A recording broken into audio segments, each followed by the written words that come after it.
Hi friends, welcome back to my channel everyday new. दोस्तों, RRB ALP CBE2 exam को लेकर के अभी देखिए एक बड़ी अपडेट है। CBE2 एग्जाम का दोस्तों finally official mock link railway ने जारी कर दिया है। पार्ट ए के क्वेश्चंस पार्ट बी में कैसे यहाँ पे मॉक में पूछे गए हैं वो हम लोग देख लेते हैं। क्वेश्चन का लेवल कैसा है और किस लेवल का प्रश्न यहाँ पे आता है मेन पेपर में।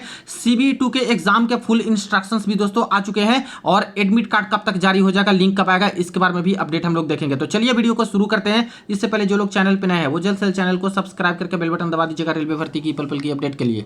दोस्तों, यहाँ पे मैंने आरआरबी चेन्नई जोन की ऑफिशियल वेबसाइट ओपन कर रखी है और सबसे पहले अपडेट है जो कि यहाँ जारी कर दिया गया है। CEN number 1/2024 recruitment of assistant loco pilot. यहाँ देखिए, click here mock test CBT2, तो ऑफिशियल मॉक लिंक है जो कि प्रोवाइड करा दिया गया है।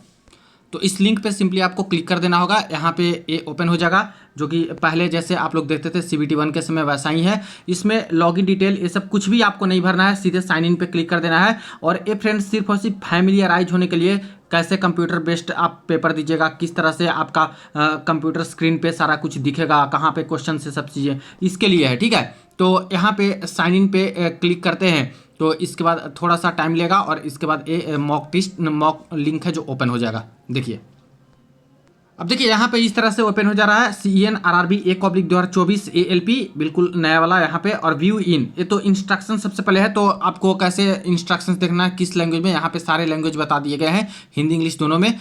चलिए यहाँ पे इंग्लिश में ही हम लोग देख लेते हैं। यहाँ पे सबसे पहले तो बेसिक इंस्ट्रक्शंस में बताया गया है कि total duration of exam 2 hour 30 minute है, जिसमें से 175 आपका क्वेश्चन रहेगा। पार्ट ए पार्ट बी में डिवाइड रहेगा। 90 मिनट पार्ट ए के लिए कंसीडर किया गया है जिसमें 100 क्वेश्चन रहेंगे। 60 मिनट आपको पार्ट बी के लिए कंसीडर किया गया है जिसमें 75 क्वेश्चन रहने वाले हैं। ठीक है, इसके बाद all questions are of objective type, और इसके बाद 4 ऑप्शंस रहने वाला है जिसमें से एक करेक्ट रहेगा। निगेटिव मार्किंग है जो कि 1/3 यहाँ पे निगेटिव मार्किंग है। पार्ट ए पार्ट बी दोनों में ही निगेटिव मार्किंग है दोस्तों, इस बात का ध्यान रखें। नेक्स्ट है, click on save and next button after answering. Every question को आंसर करने के बाद ये जो एक ऑप्शन रहता है सेव एंड नेक्स्ट, इस पे आपको क्लिक करना होगा, तभी आगे बढ़िएगा या फिर वो सेव होगा, आपका ग्रीन में हो जाएगा। ठीक है, लैंग्वेज देखिए, लैंग्वेज में बता दिया है कि जो लैंग्वेज आपने फॉर्म भरते समय ऑप्ट किया था उसी लैंग्वेज में क्वेश्चन पेपर देख सकते हो। अगर किन्हीं ने इंग्लिश सेलेक्ट किया था तो सिर्फ इंग्लिश में ही क्वेश्चन पेपर दिखेगा। उसी तरह से दूसरा लैंग्वेज आपने सेलेक्ट किया, जैसे किन्हीं ने हिंदी सेलेक्ट किया होगा, किन्हीं कैंडिडेट ने यहाँ पे तेलुगु किया होगा, किन्हीं ने पंजाबी किया होगा, गुजराती, मराठी, तो अपने लैंग्वेज में तो क्वेश्चन देख ही सकते हो। प्लस आप लोग इंग्लिश में बाय डिफॉल्ट इंग्लिश में भी क्वेश्चन रहता है, उसको इंग्लिश में कन्वर्ट करके आप लोग हेल्प ले सकते हो, समझ सकते हो। तो ये चीज़ें हैं। इंग्लिश जो सेलेक्ट किए थे उनके लिए खाली दिक्कत है कि उनको सिर्फ इंग्लिश में ही क्वेश्चन देखने को मिलेंगे। इसी तरह से स्क्रीन पे एक बार में एक ही क्वेश्चन आएगा, ये तो पता है। क्वेश्चंस नंबर बॉक्स में यहाँ पे इस तरह से रहेंगे, जिसमें इस तरह से व्हाइट रहेगा तो समझिए कि नॉट आंसर्ड, आंसर नहीं किया है। रेड रहेगा तो यहाँ पे नॉट आंसर लिखा है, यानी कि व्हाइट रहेगा तो आपने विजिट ही नहीं किया है उस क्वेश्चन को। रेड रहेगा तो आपने आंसर नहीं किया है। ग्रीन रहेगा तो आपने उसको आंसर कर दिया है। और वायलेट बैगनी कलर रहेगा तो यानी कि आपने मार्क फॉर रिव्यू कर दिया है। ठीक है, इसको आंसर नहीं किया और मार्क फॉर रिव्यू किया है, ताकि बाद में देख लेंगे जब समय बचेगा। और ये वायलेट में ग्रीन थोड़ा सा रहेगा, इसका मतलब है कि आपने आंसर तो कर दिया है, डाउट था तब भी, लेकिन इसको बाद में भी देख सकते हो, इसको मार्क फॉर रिव्यू में डाला है आपने, किस समय बचेगा तो करेंगे। और ये चीजें हैं, इसमें दोनों में यही डिफरेंस है कि अगर मार्क फॉर रिव्यू सिर्फ कर देते हो बिना आंसर किए हुए, बाद में समय नहीं बचता है, तो एक क्वेश्चन आपका काउंट नहीं होगा, काउंट नहीं होगा आंसर की में। ठीक है, काउंट करवाना चाहते हो तो ऐसे केस में अगर कोई ऑप्शन आपको सही लग रहा है तो उस समय आप लोग एक टिक कर दीजिए और तब मार्क फॉर रिव्यू कीजिएगा, ताकि वो ग्रीन कलर का हो जाए वायलेट में। और बाद में जब आपका समय नहीं बचे तो वो दोस्तों ऑलरेडी कंसीडर हो जाए, उसमें सही होगा तो मार्क्स मिलेंगे, गलत हो जाएगा तो निगेटिव मार्किंग हो जाएगा। तो ये चीज़ें हैं। बहुत सारे कंप्लेन आते रहते हैं कि सर मैंने तो मार्क फॉर रिव्यू किया था, मेरा नहीं काउंट हुआ। तो देखिए, नहीं काउंट होगा जब तक आंसर करके मार्क फॉर रिव्यू नहीं करोगे। बाद में समय मिलेगा तो आप फिर से आके चेंज कर लेना इसका आंसर, या फिर समय रहेगा तो बदल लेना, या फिर देखना कि क्या आंसर सही है। तो ये चीज़ें हैं, इस बात का ध्यान रखें आप लोग। इसी तरह से यहाँ पे और सारी चीजें हैं। एरो का इस्तेमाल आपको करना है, जो माउस का कर्सर होता है उसको अप एंड डाउन ऐसे स्क्रॉल कीजिएगा तो ऊपर नीचे इस तरह से आपका जो है क्वेश्चंस का जो है ऐसे जाएगा। इसी तरह से यहाँ पे बात करें तो हर क्वेश्चन को आंसर करने के बाद सेव एंड नेक्स्ट आपको यहाँ पे क्लिक करना है, तभी आगे बढ़ेगा। और इसके बाद यहाँ पे इंस्ट्रक्शंस फॉर इनलार्जिंग इमेज, जो इमेज वाला क्वेश्चन रहता है उसको बड़ा भी कर सकते हो। इसमें क्या करना है, to view the image provided in the question bigger size click on the image rotate the scrolling wheel.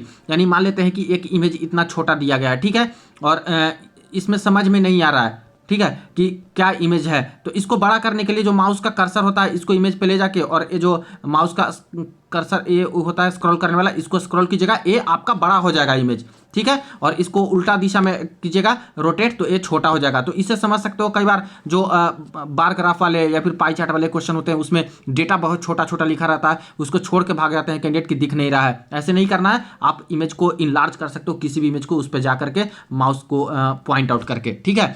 इसके बाद यहाँ पे नेक्स्ट पे आ जाते हैं। नेक्स्ट में यहाँ पे और सारी चीज़ें हैं जो कि बताई गई है, जिसमें बोल दिया गया है मोबाइल फ़ोन, कम्युनिकेशन डिवाइसेस, ये सब स्ट्रिक्टली यहाँ पे प्रोहिबिटेड है, नहीं लेके जाना है। डिक्लेरेशन, ये सब चीज़ें हैं जो कि यहाँ पे बताया गया है। इसके बाद जो सिग्नेचर आपको करना है दोस्तों वो कैपिटल लेटर में नहीं करना है। इसके बाद जो कंप्यूटर स्क्रीन पे आपका दिखाया जाता है एक पैराग्राफ लिखने के लिए, वो आपको रनिंग हैंड में लिखना है, नॉट इन ब्लॉक लेटर, बड़े बड़े सारे अक्षरों में नहीं लिख देना है, वरना ऐसे केस में रिजेक्ट भी किया जा सकता है। देखिए साफ साफ बोला है कि आपका रिजेक्शन भी हो सकता है।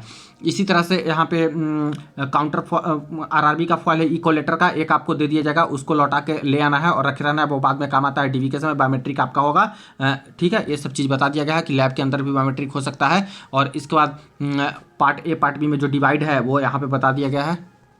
कोई भी गड़बड़ी या फिर इस तरह से चीज़ों में चीटिंग में पाए जाते हो तो ऐसे केस में ज़िंदगी भर के लिए रेलवे के एग्ज़ाम से डिबार कर दिए जाओगे। ये सारी चीज़ें जो लिखते हैं रेलवे लिख देती है।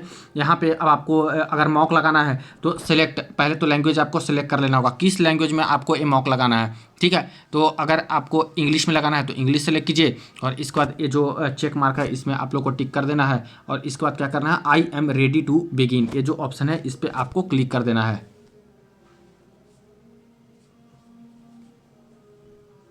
अब यहाँ पे देखिए इस तरह से ओपन हो जाएगा, जिसमें ALP CBT पार्ट ए लिखा है, और यहाँ पे पार्ट ए वाला चल रहा है। अब इसमें देखिए कंप्यूटर स्क्रीन पे तो पार्ट ए का अभी चल रहा है, इस तरह से दिखाया जाएगा। और यहाँ पे आपकी टाइमिंग है जो कि चलते हुए नजर आ रही है, 90 मिनट का समय पार्ट ए के लिए मिला है, वो दिखाने लगेगा, ठीक है। और इस पर क्लिक करते हो, ये जो आई वाला बटन है तो इस पर यहाँ पे सारा कुछ बताते रहेगा कि आप किस लैंग्वेज में देख रहे हो क्वेश्चन, यहाँ पे चेंज कर सकते हो। इसी तरह से 1/3 निगेटिव मार्किंग है, आंसर किए हो क्या किए हो ये सारा कुछ यहाँ पे दिखाने लगेगा, ठीक है। तो ऐसे ही कंप्यूटर स्क्रीन पे भी आपको दिखने लगेगा, और ये टाइम घटते जा रहा है और ऐसे आपको सोल्व करना है। जैसे पहला जो क्वेश्चन है वो यहाँ पे साइंस का क्वेश्चन है, जो कि इसको जनरल अवेयरनेस के अंतर्गत देख सकते हो, जिसमें पूछ दिया कि कौन सी एक धातु नहीं है, तो फॉस्फोरस, एल्यूमिनियम, पारा यानी मर्क्यूरी और सोडियम। तो जैसे इसका आंसर तो सबको पता ही है कि फॉस्फोरस होगा, जो कि यहाँ पे धातु नहीं है, मेटल नहीं है। तो मान लेते हैं कि ये आपको सही लग रहा है, तो इसके बाद आपके पास कई सारे ऑप्शन है, जैसे क्लियर रेस्पॉन्स में, ठीक है। अगर इसमें लग रहा है कि गलत है तो क्लियर रेस्पॉन्स करके इसमें आ सकते हो, या फिर माउस से इस पर जा सकते हो। मार्क फॉर रिव्यू, अगर इसमें कुछ गड़बड़ी लग रहा है कि नहीं डाउट है तो मार्क फॉर रिव्यू भी कर सकते हो। अगर सही है तो आपको क्या करना है, सेव एंड नेक्स्ट, ये जो ऑप्शन आपको दिख रहा है सेव एंड नेक्स्ट पे आपको क्लिक कर देना है। तो देखिए ये हो गया ग्रीन कलर में, यानी कि एक क्वेश्चन का आपने आंसर कर दिया है। अब इस तरह से सेकंड क्वेश्चन आ गया, जिसमें आपको मैथमेटिक्स का क्वेश्चन दिख रहा है, ट्रिगोनोमेट्री वाली। अब देखिए इसमें यहाँ पे दोस्तों ऐसे करके आएगा नहीं कि मैं सेक्शन वाइज करके, यहाँ पे कोई क्वेश्चन कभी भी आ सकता है। हो सकता है पहला क्वेश्चन मैथमेटिक्स का हो सकता है लगातार 3-4 क्वेश्चन मैथमेटिक्स का हो सकता है पहला ही जीके का हो सकता है बेसिक साइंस इंजीनियरिंग ड्राइंग के पहले क्वेश्चन हो। तो ये सारी चीज़ें हैं। तो जैसे CBT 1 में आया था उसी तरह से आपका इसी तरह से आएगा क्वेश्चन, जो कि यहाँ पे सेक्शन वाइज नहीं रहने वाला है। इसी तरह से थर्ड क्वेश्चन देखें तो यहाँ पे देखिए एक क्वेश्चन आपका पूछा, अंतिम जैन तीर्थंकर कौन थे। तो इसमें ऑप्शन आपको दिख रहा है महावीर, सुमतिनाथ, धर्मनाथ, अजितनाथ। तो यहाँ पे महावीर इसका आंसर होगा। तो ये सब चीज़ें अगर इसमें कोई गड़बड़ी आपको लग रही है तो मान लेते हैं कि महावीर होगा या फिर धर्मनाथ होगा, ऐसे में तो मार्क फॉर रिव्यू करना है तो मार्क फॉर रिव्यू भी कर सकते हो, और आंसर करके मार्क फॉर रिव्यू करना है। मान लेते हैं कि डाउट है लेकिन तब भी आपको लग रहा है कि महावीर सही होगा, और mark for review and next कर दिए। तो देखिए इसमें क्या हो गया कि ये आपका वॉयलेट कलर हो गया और एक ग्रीन हो गया। इसका मतलब कि आपने इसका आंसर कर दिया है, लेकिन आपको ये याद दिलाते रहेगा कि आपका एक क्वेश्चन डाउटफुल है, जो कि बाद में समय मिलेगा तो आप इस पे आके सोल्व भी कर सकते हो या फिर देख सकते हो क्वेश्चन की क्या था। और नहीं समय रहा तो ऐसे केस में एक काउंट हो जाएगा तो आंसर की में आपको ये अगर सही रहा तो सही नंबर दिए जाएंगे, गलत रहा तो गलत हो जाएगा। लेकिन सिर्फ ऐसे करके देखिए इसी क्वेश्चन पे मैं दोबारा आता हूँ और इसको क्लियर रिस्पॉन्स कर देता हूँ। सब कुछ खत्म हो गया और मुझे डाउट लग रहा है इसमें दो में से, और मार्क फॉर रिव्यू करता हूँ और यहाँ पे सिर्फ वायलेट कलर का आ गया। तो ऐसे केस में अगर टाइम नहीं मिला तो ये आपका काउंट नहीं होगा, इस पर ना नंबर मिलेंगे ना कुछ होंगे, तो ये दिक्कत है। तो इस बात का ध्यान रखिएगा। अगर चाहते हो कि क्वेश्चन आपके काउंट हो जाए तो मार्क फॉर रिव्यू आंसर करके कोई ना कोई ऑप्शन में टिक करके मार्क फॉर रिव्यू कर दीजिएगा। जो सबसे सुटेबल आपको ऑप्शन लगे उसमें टिक कर दीजिएगा, ताकि बाद में समय नहीं भी मिले तो वो आपका काउंट हो जाए कम से कम। इसी तरह से नेक्स्ट क्वेश्चन है, ऐसे यहाँ पे फिर से क्वेश्चन आपको ये सारे मिल जाएंगे। तो सारे मिक्सअप जो सिलेबस के अकॉर्डिंग है वो आपको यहाँ पे, जैसे कृष्णा कौन सा बांध है जो कि कृष्णा नदी पर निर्मित है, तो ये तो इजी सा सवाल है सब, नागार्जुन सागर। तो ये सारी चीजें हैं, ऐसे आप लोग मॉक लगा लीजिएगा। पार्ट ए का यहाँ पे चल रहा है, इसी तरह से पार्ट बी का आपको देखना है, तो ये पार्ट बी वाला है, इस पर आपको क्लिक करना होगा, तो पार्ट बी का भी जो है आपका शुरू हो जाएगा। तो पहले पार्ट ए का यहाँ पे पूरा का पूरा टाइम समाप्त हो जाएगा, आपका सबमिट हो जाएगा। फिर पार्ट बी का दोस्तों अपने आप यहाँ पे शुरू हो जाएगा। लगातार ही पेपर आपके होने वाले हैं, 175 क्वेश्चन का 2.5 घंटे का समय रहेगा, और फिर आपको पार्ट बी यहाँ पे कर लेना है, ठीक है। और वो भी आपका ऑटोमेटिकली जब समय खत्म होगा तो यहाँ पे काउंट हो जाएगा। अब रही बात की क्या यहाँ पे जो क्वेश्चन आ रहे हैं या फिर दिख रहे हैं, ये तो बहुत ईजी क्वेश्चन है, तो क्या ऐसे ही क्वेश्चन आएगा क्या? तो देखिए इस तरह से क्वेश्चन तो इतना आसान नहीं आएगा, क्योंकि बहुत सालों से दोस्तों जो पेपर ले रहे हैं ये लोग, थोड़ा डिफिकल्टी लेवल बढ़ चुका है। ये सिर्फ और सिर्फ जानकारी के लिए है, फैमिलियराइज होने के लिए दिया गया है। तो एक बार मॉक लगा लीजिए, बहुत आसान क्वेश्चन है ये सब। फिर भी आप लोग पार्ट ए पार्ट बी का एक बार देख लीजिए जो होता है, और नहीं भी लगाइएगा तो कोई प्रॉब्लम नहीं है। पेपर देने जाइए, अपना बिल्कुल अच्छे से तैयारी रखिएगा, वहाँ पे अच्छा कीजिए, क्योंकि SSCBT 1 में भी तो आपने मॉक यहाँ पे लगाया ही होगा। बट फिर भी मैं बोलूँगा कि एक बार आप लोग जल्दी से लगा लीजिए, इसके ना आंसर की देंगे ना कुछ देंगे, बस ऐसे ही फैमिलियराइज होने के लिए रहता है। तो ये रही अपडेट। बात करते हैं दोस्तों यहाँ पे पेपर की डिफिकल्टी लेवल कैसी आएगी। तो देखिए पेपर की डिफिकल्टी लेवल के लिए प्रीवियस ईयर का क्वेश्चन पेपर है, उसको आप लोग एक बार जरूर देखिए। बहुत ज़्यादा भी डिफिकल्ट क्वेश्चन नहीं रहते, सिलेबस के अकॉर्डिंग यहाँ पे पूछा जाता है। जो आपके मैथमेटिक्स के प्रश्न हो, जो रीजनिंग के प्रश्न हो, चाहे जो बेसिक साइंस इंजीनियरिंग ड्राइंग के प्रश्न हो, ये भी काफ़ी डिफिकल्ट नहीं आता है। अच्छे से आपने सिलेबस को कवर किया है तो आप बना दीजिएगा क्वेश्चन, ठीक है। और कोशिश यही कीजिएगा कि बहुत ज़्यादा निगेटिव ना करें, क्योंकि 1/3 निगेटिव मार्किंग है, तो बहुत ज़्यादा निगेटिव पे नहीं जाना है। और एक चीज़ और है, 2 ऑप्शन को अगर आपने बाहर कर दिया, छांट लिया, और 2 ऑप्शन में डाउट लग रहा है तो उसको जरूर अटेम्प्ट कीजिएगा। वैसे क्वेश्चन ही दोस्तों आपका एग्जाम निकलवाते हैं, क्योंकि उसमें गलत होने और सही होने का चांसेस बिल्कुल 50-50% हो जाता है, ठीक है। तो वहां पे आपको क्वेश्चन करना है, जब 2 आपने छांट लिया है तो मार्क फॉर रिव्यू या फिर आंसर करके मार्क फॉर रिव्यू कर सकते हो, या फिर उसको सोल्व ही कर दीजिए। वैसे क्वेश्चन पे निगेटिव लेना मुझे उचित लगता है कि ले सकते हो, अगर आपके कम क्वेश्चन बने हैं और लग रहा है कि इतना में नहीं होगा तो।